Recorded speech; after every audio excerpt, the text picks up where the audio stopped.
makita natin si Mr. Ching. Oo nga. Siguro naman nandito na siya ngayon. Matatagpuan na natin si Mr. Ching. Kailangan makita natin siya. Palita ko, big time na rin yun si Mr. Ching. Sinakop niya na ang buong kabundukan. Oo nga. Oh! Ayun. Ayun pala si Mr. Ching eh. Tawagin mo na. Mr. Ching. Mr. Ching. Kamusta ka?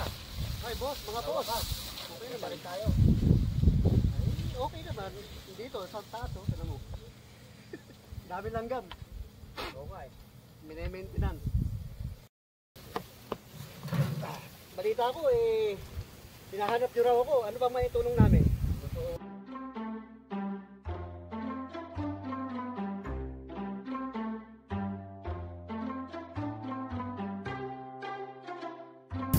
Totoong nabalitaan mo, hinahanap ka talaga namin. Ay, Kailangan kasi namin ng sponsor eh. Ha?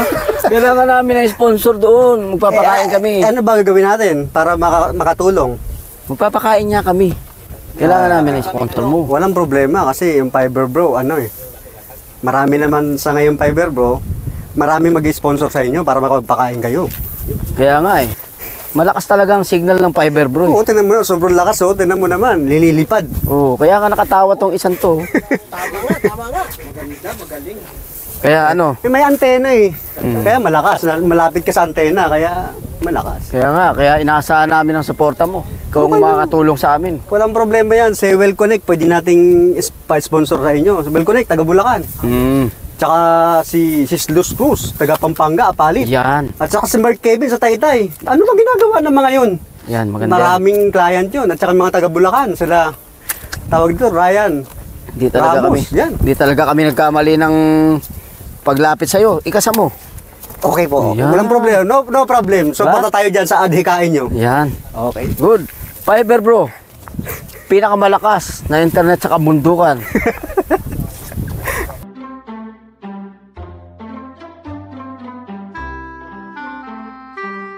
Paano ba tayo nagkaroon ng internet dito sa bundok? Pwede ba ipaliwanag mo saglit?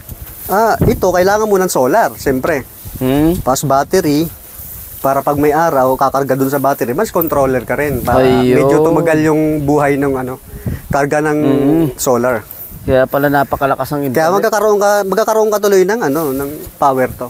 So, magitan ng battery. 12 volts lang naman yan. Ganyan pala yan.